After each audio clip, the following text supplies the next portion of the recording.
up, you guys? Welcome back to my channel. Welcome back to my vlog. Today is gonna be a wicked awesome day as we put the finishing touches on the Fast and the Furious Eclipse. This is actually a Talon, which if you didn't know, they actually used a Talon in the movie anyway, so it kind of works out both ways. Although they were non-sunroof cars, this is a sunroof car. You can buy conversions for them if I wanted to put a roof scoop on it. It's not a movie identical car as I've mentioned before, so it doesn't really matter. We're gonna get a few things done here. There's not much left to go. There's a lot of maintenance to do. I don't know if you guys wanna see that. Maybe I'll throw it in here. Maybe I won't. I don't actually know. So if you remember the last video, we left off on finishing the Sparco seats, the Sparco steering wheel, finishing the interior. We have a lot of stuff to do under here. So this is a 6-bolt conversion. If you don't know, those are the earlier ones. They're actually a better engine than the 7-bolt in my personal opinion. We do need to do the mortar mount conversion that somebody didn't do and did this half-assed job because, I mean, as you can see, the insert's pushing out. We do have to build some brackets because, well, zip ties don't work in the real world. We have random unplugged things. We have random brackets over here. We have random map sensors just hanging out doing whatever they want. I mean, they didn't even cut the zip tie off, guys. We have broken connectors. There's all kinds of stuff. A guy really could pull this engine out and clean it up because it is all got the runs back there and stuff like that. Not runs like pooping, but runs like runs in the paint, you know? There is a few things. It does have the big intercooler conversion, which is cool. I wouldn't mind going to a GM map sensor and getting rid of this blow-off valve and going to something open. We have motor mounts, we have transmission mounts. We have everything for it for the maintenance to do yet. We'll come back to that afterward. First, we're gonna finish the interior. We're gonna get some gauges installed in here. We're gonna get rid of this tacky tack. We do have on order a proper hub conversion for it. So with that said, let's get cruising.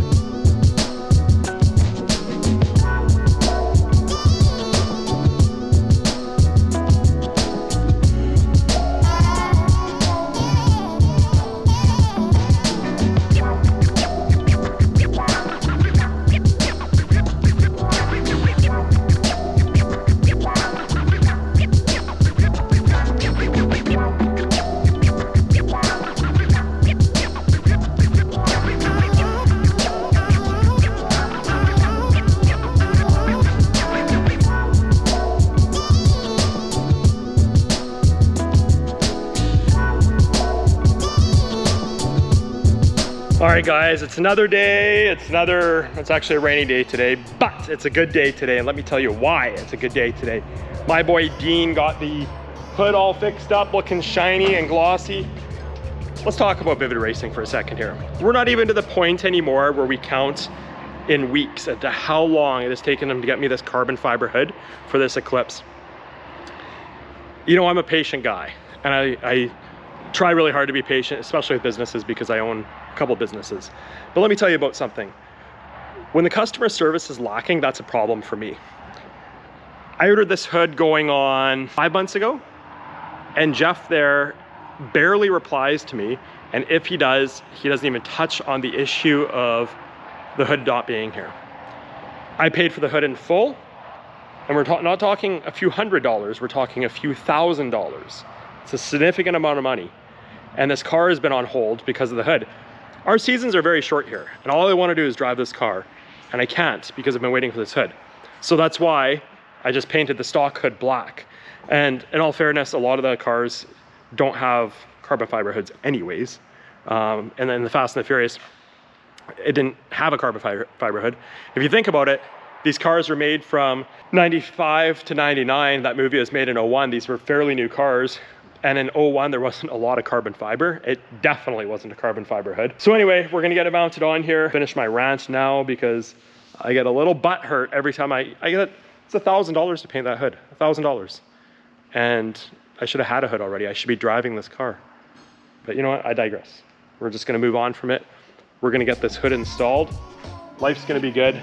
And we'll go from there. So Serge is gonna be here soon and we'll get going.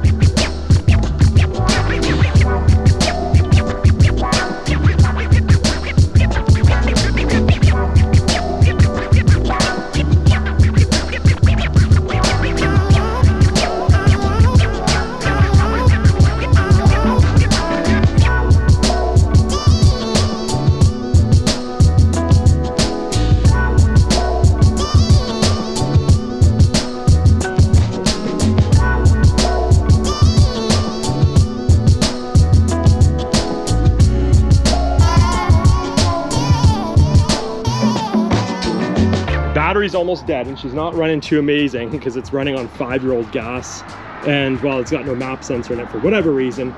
But in any second, any moment, Derek should be driving by with, I hear it, I hear it. There it is.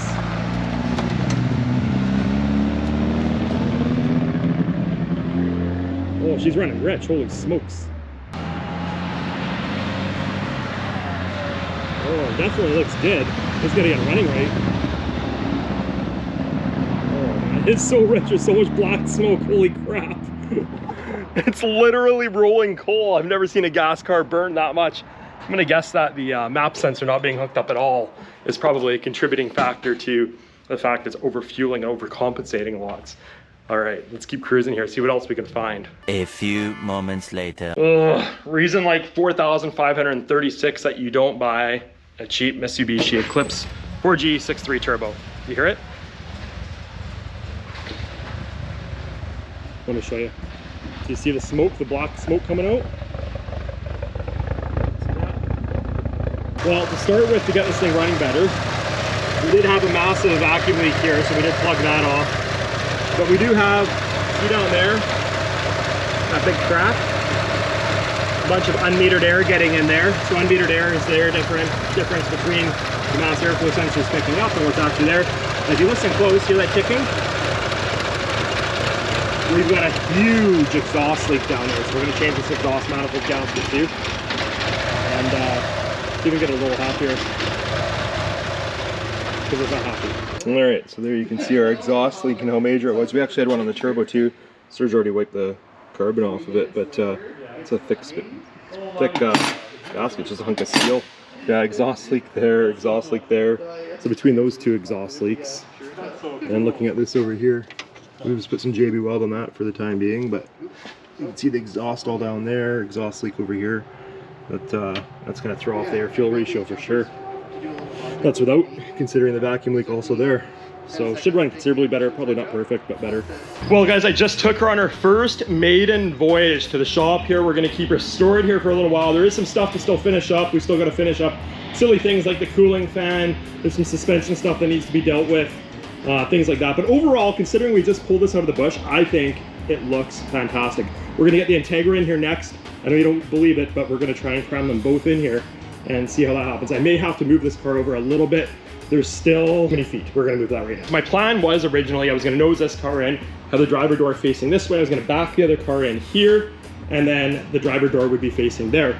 Now, I think I've changed my mind almost, where I think I wanna put this on this side backed in and nose in the other car, but we'll see what happens here in the next couple minutes. Well, just like that, guys, the Integra fit well, the K20 Integra nonetheless, with the awesome wrap. We've got the Eclipse looking good in here. Things look good. We're gonna leave them here for a few days, and then we're gonna come back, we're gonna make some content. And as soon as we have 5 minutes to actually make that content, we're going to. But it might be a little while before we actually get around to it. The snow is about to fly. You guys are awesome. Thanks for watching. We'll see you on the next one.